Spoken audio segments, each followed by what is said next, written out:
You're listening to an Anazao Ministries podcast.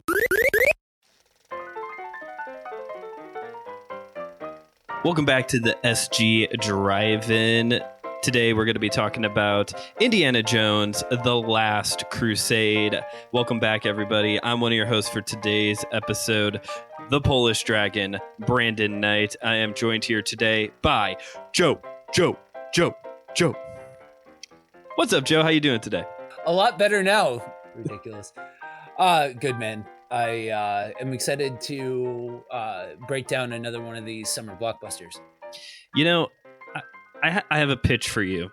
I'm going to do it right here, live on the air, to be played back later, recorded. A couple months ago, we determined that Systematic Geekology is the unofficial Henry Winkler fan club. Yes. Is it safe to say that we can add Harrison Ford to that list as well? I'm pretty sure that's a non-negotiable at this point. Right. This is number 2 of 4 that we're doing of his. Here's the name idea: the patron saints of cinema. And we can have this running list going of all of the actors and actresses that we deem the patron saints of cinema. We can even have people on the Priests of the Geeks Facebook page vote for new members. I think we got a winning idea here. Anyway, so we're here today to talk about one of, I would say, this is my favorite of the Indiana Jones franchise, The Last Crusade, starring Harrison Ford and also Sean Connery. Joe, where would you rank this one at on the favorite, or how would you rank the Indiana Jones films? I would rank this one 3 out of, in the last spot out of 3, because no other Indiana Jones movies exist past The Last Crusade. That is important to make sure. Any claims to the contrary have been greatly exaggerated. But this movie is good. It's still an Indiana Jones movie, but as far as being better than the Temple of Doom or Raiders, I can't necessarily put it above those, but still a solid movie. Really? I can understand not being able to put it above Raiders of the Lost Ark, because that one is all-time cinema classic. If you're going to appreciate good movies, you have to watch Raiders of the Lost Ark at some point. Yep. I don't get the draw for Temple of Doom, because I know that's Josh's favorite one. We're not even covering it this summer. That's Josh's favorite one of the Indiana Jones films. I think it's fine. It's not really for me, I guess, outside of the scene right at the beginning when the giant thing is rolling and he's running behind it to shield himself from the bullets. That was cool. Other than that, I'm not really, I don't know. I know we're not here to talk about that one, but that's just my pitch. So to me, those first 2 have elements of schlock to them that you almost need in a franchise like this. Whereas The Last Crusade to me feels more like it's trying to catch up with the movies that came before it. Really? We're trying, like how a sequel normally is. Because a sequel normally just tries to keep up with the first one, redo some old tropes, slight twist at the end, so that way it's not identical. You find that to be this movie. Yeah. Interesting. I can kind of see that with it's almost shot in reverse. Whereas Raiders of the Lost Ark starts with the whole going through the temple sequence, getting to the idol, the sand sequence. That's basically the ending of this movie, is going through the temple with all the booby traps. Yeah, I don't know what it is about this one, other than I think it's really cool that Sean Connery is Harrison Ford's dad. That's kind of like in Guardians of the Galaxy Volume 2 when Kurt Russell was Chris Pratt's dad. Great call. I like their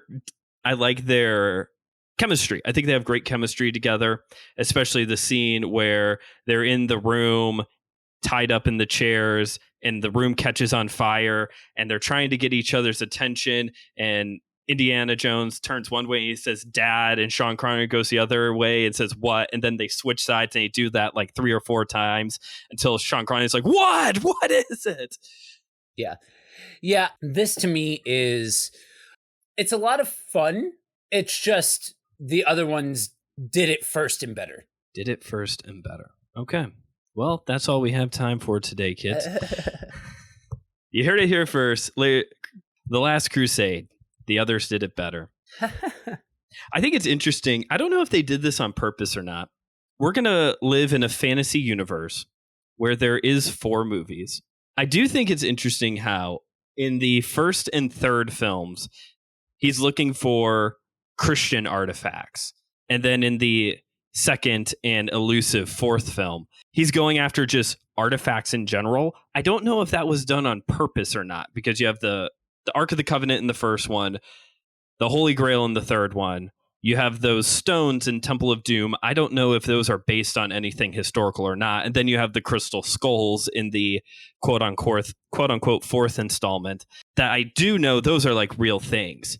Yeah. I will say I can appreciate, I don't know, you make a compelling argument for this to be second. It's definitely not first, but you make a compelling argument for this to be second, because I think there's something cool about it feeling more like they're actually after something rather than just generic historical document or historical item number 5. Okay. It feels a little more like there's some substance to the actual expedition, the actual adventure, because the item is more tangible. Okay, I see what you're saying there. Yeah, like I said, I don't know if the rocks in Temple of Doom are supposed to be based off of anything. It seems like they're very intentional with the other 3 items.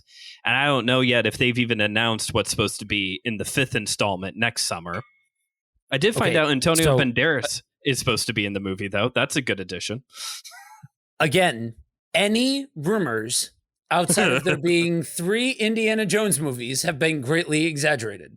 Something about Shia LaBeouf riding a motorcycle and fire ants and the one lady who always plays a really angry woman, Cate Blanchett. She's always really angry, okay? That's awesome. Why do you think people are obsessed with trying to find the Ark of the Covenant, and in this case specifically with The Last Crusade, the Holy Grail?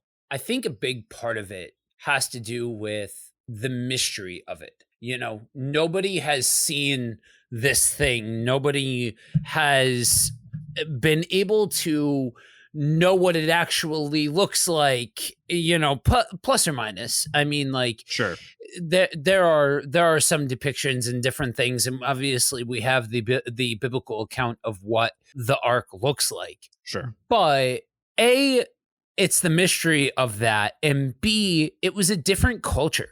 You know, we were not as far removed from the time of Nazi Germany, where it was very heavily rumored that the Nazis, you know, squirreled away all of this treasure and all of these kinds of things, that was kind of at the forefront in a more tangible way than it is now.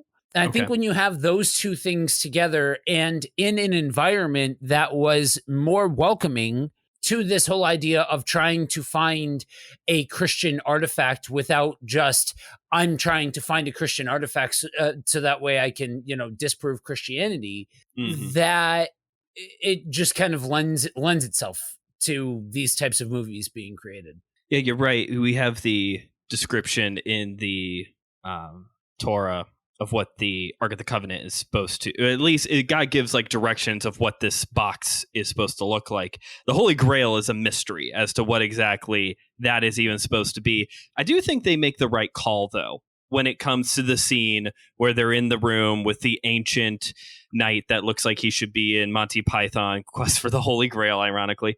We should do a whole series on Holy Grail content. They're in the room. They got all these different cups. The Nazi guy, he picks up like this beautiful, elaborate one.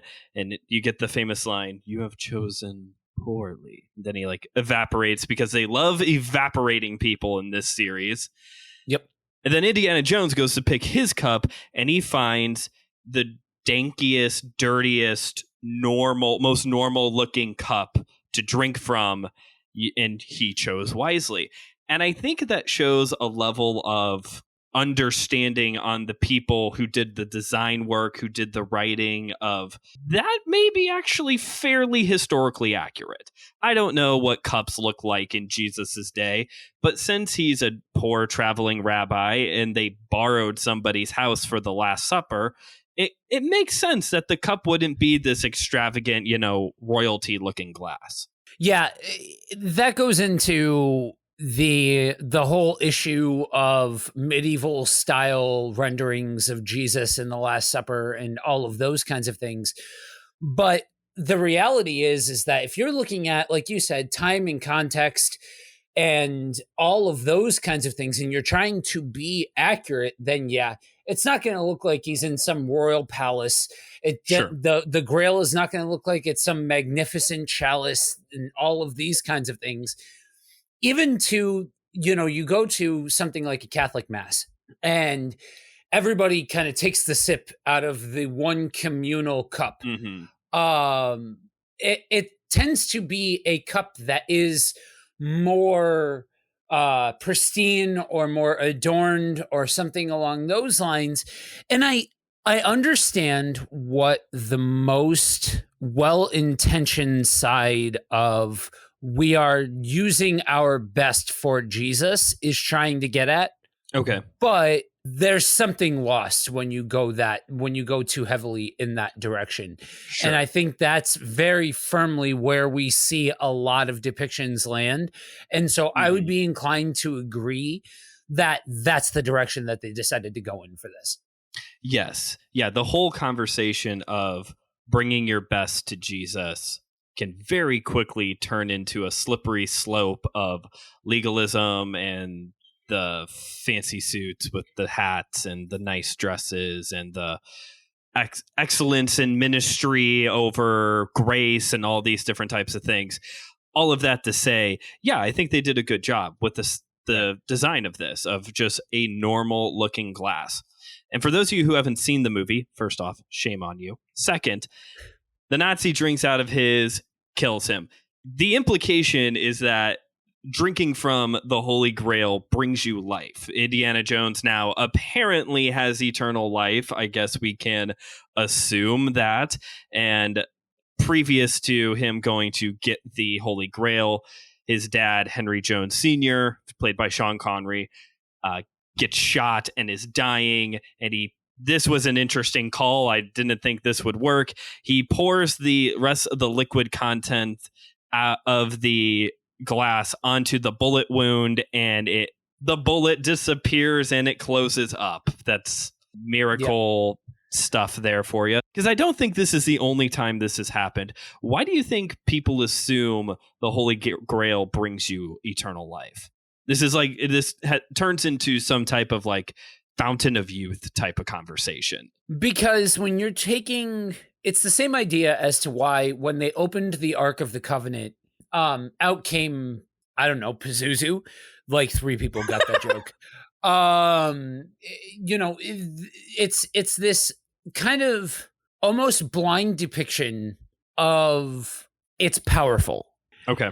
And without the time and context of what Jesus is getting at, the closest thing to it's powerful when you are depicting the Last Supper and everybody drinking out of the Grail, it kind of gets distilled into this magic potion sort of thing.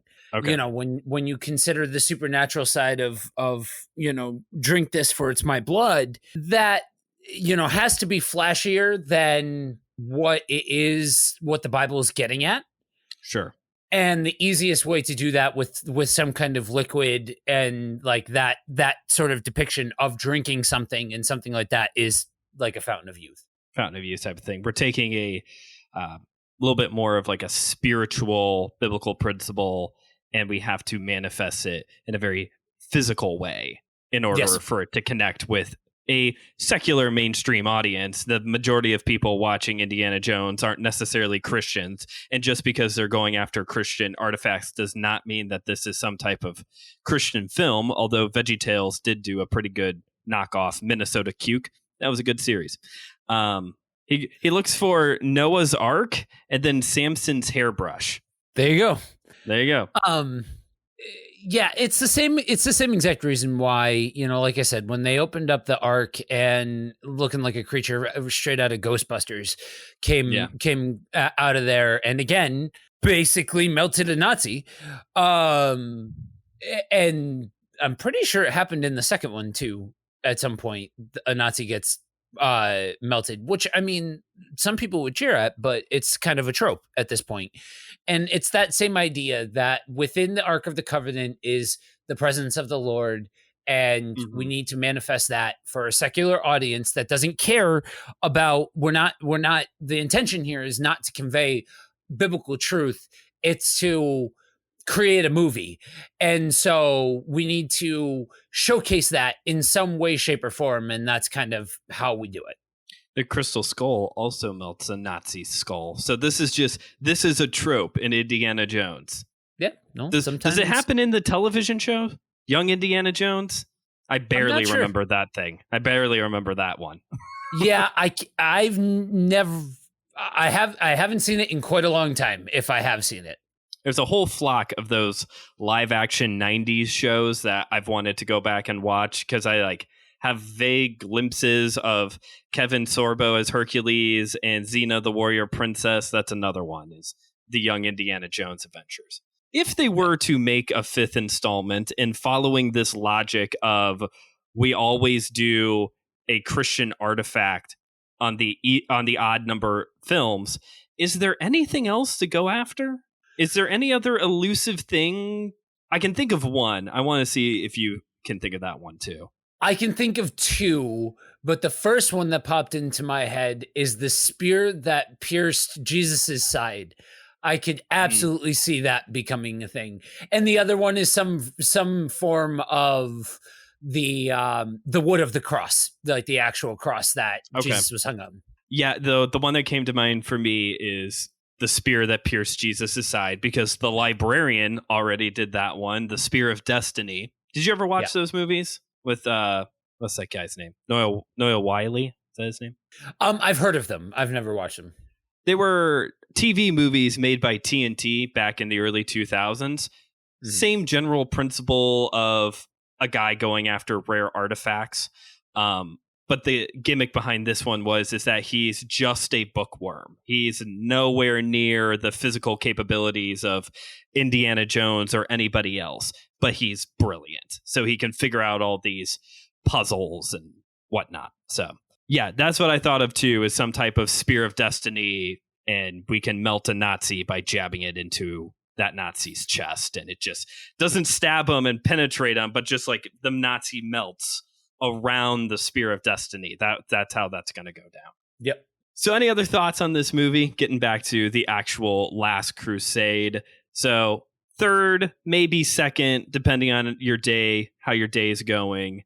Sean Connery, great as Harrison Ford's dad. Any other things that really stand out to you from this film? Yeah, this is one of those films that I think, because its predecessors are so famous, it kind of catches the short end of the stick. I do find it hilarious that these movies kind of get brushed under the rug as classics for all of the things that they show, that all of the ways that they show their age. Women were depicted in a very certain kind of way in the late 80s and 90s. How men treated women is depicted in a very particular way, and that part of it, some of the stereotypical stuff that kind of borderlines on racist, kind of gets swept under the rug because it's Indiana Jones, because all of that. So that I found interesting, but that, I think Sean Connery in this movie, it's one of the few of this period of his acting career that I actually really did get behind, because I think Sean Connery was a good actor and then went a very similar path as somebody like Robert De Niro, who De Niro started doing old man roles and did a killer job. Sean Connery started doing old man roles and it was not nearly as good. You Not know what great. I mean? Yeah. And this is one of those that I think is probably at the top of the list for this at this point in his career. Obviously him in this role doesn't hold a candle to when he was younger, Oh, but sure. for this stage, I think he's good all around. I would say, a solid movie for what it is. A summer blockbuster where it's adventuring, it's treasure hunting, all of those kinds of things, and it's interesting to me to watch how a secular vision handles Christian artifacts and Christian lore in the way that Okay. it does. You know what I mean? Where Mhm. it's a version of still holding a manner of reverence, but while still Hollywoodifying it.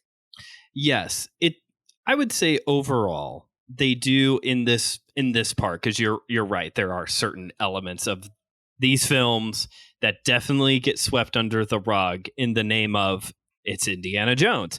But when it comes to this part of depicting Christian artifacts, biblical lore in a Hollywood way, it does a really good job of writing that line of trying to be somewhat accurate towards the source material of scripture while also just not like dismissing it. You don't really have characters the entire time saying, this isn't anything, this is just a bunch of malarkey. You don't really have that in these movies.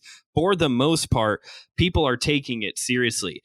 Sean Connery's character, the Indiana Jones' dad in the film, is obsessed with finding the Holy Grail. There's no indication of any type of religious background there for him, but he is dead set on trying to find the Holy Grail, devotes his entire life to it. Or I think of in the first Indiana Jones film, one of my favorite lines in the entire franchise is when Harrison Ford is explaining to the two guys in the library what the Ark of the Covenant is, and they're just kind of dumbfounded, like they don't know what he's talking about. And Harrison Ford says, "Haven't you ever been to Sunday school?" Like there's just they are able to, not just because the movie was made in the 80s, but because of the time place of when the movies take place in the 40s, they're able to kind of rely on that time placement of being in a part of American history where you just went to church. That was the thing you did on Sundays. That people were, I don't want to say people were more religious, but maybe they were a little bit more open to practicing Christian things without faith, without any commitment of following Jesus, but that was just the thing that you did. Right. What we are seeing here is a depiction of a different point in time when family Christianity, that surface level, was the soup of the day. That's a good way to put it. Family Christianity. I like that. Yeah. And, obviously we don't know everybody from that time and all of those kinds of things, but there are habits that can be drawn back to this period of time that this movie is depicting, that have been manipulated over the years into a version of Christian nationalism that we have today. And so by virtue of all of that, it was more normal to show some depiction of a somewhat accurate biblical concept. Yes. Without downplaying it, without undermining it, obviously Hollywoodifying it. Yeah, I think they do a decent job. I don't want to see a Christian equivalent of Indiana Jones other than the ridiculous VeggieTales, because VeggieTales gets a free pass for everything. But I don't even want to know what a Indiana Jones Christian film would look like. I can tell you there probably won't be any Nazis melting. Probably not. Which is really why we watch these. Yeah, that's really why we watch these. That and to watch Harrison Ford crack a whip.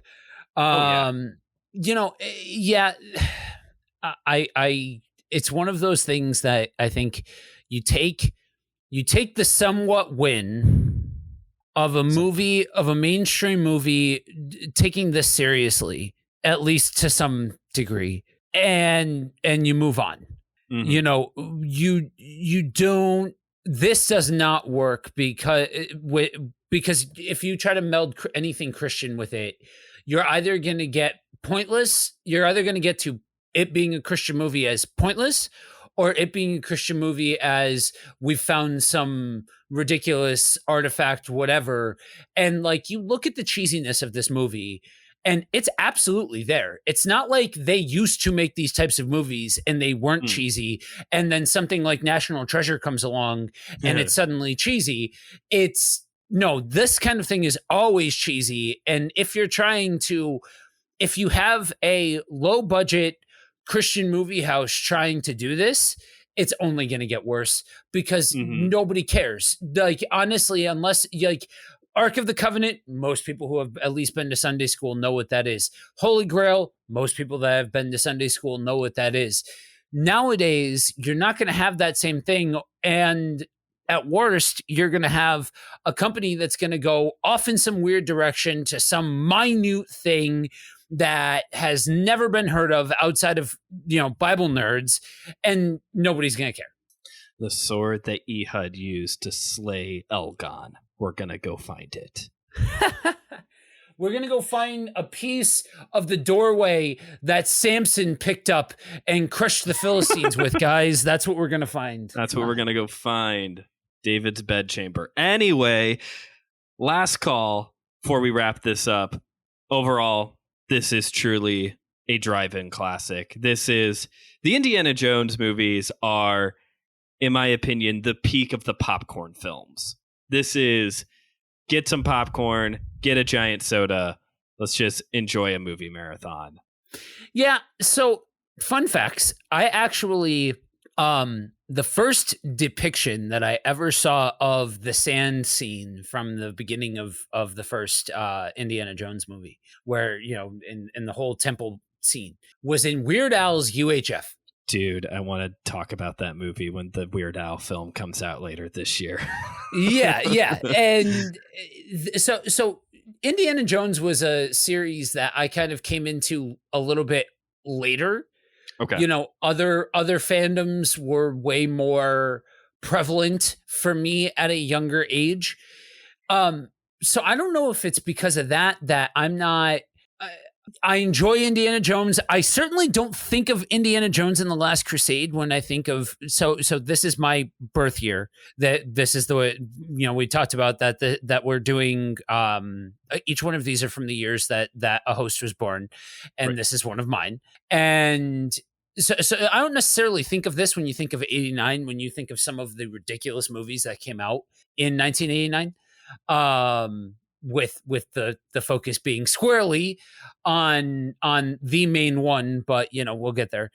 Run it back. Yeah, but this is, I think there's other more quintessential popcorn flicks for me. Okay, but this is fun.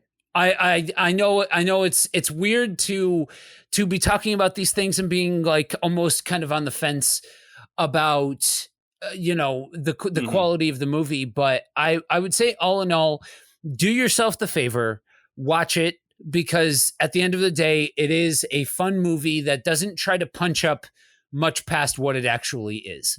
And on that note, let's wrap this up. So I've been trying to come up with fun questions to ask everybody here at the end of these episodes as we're talking about movie theater experiences.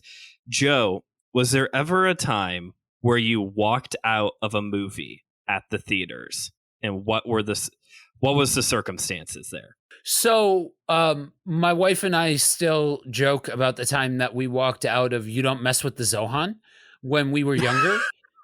Because that was it. We were dating the first time when that movie came out back in the day, and that movie sucks. It's so bad. That is during the dark part of Adam Sandler's career. Everything past Happy Gilmore was a dark part of Adam Sandler's career. I said it. Adam Sandler was it was at his funniest in the 90s. I'll say it. He was. Plus or minus Big Daddy, because I think that came out in 2000. Yes. It's right there at the turn. Yeah. So yes, that is the one that we walked out from because it's just a categorically not funny movie. I also walked out of Borat because Borat's stupid.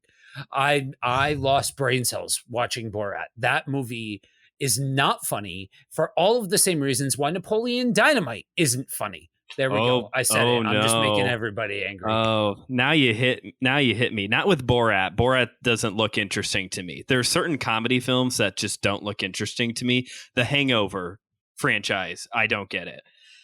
But man, I was in middle school when Napoleon Dynamite came out. I haven't seen it since then, but in my mind, it's comedic gold. One of the only time I have ever walked out of the theater. It's actually kind of a sad story. My wife and I went to go see Hellboy, the remake with David Harbour, which was fine enough as it was, at least for the first half that we saw.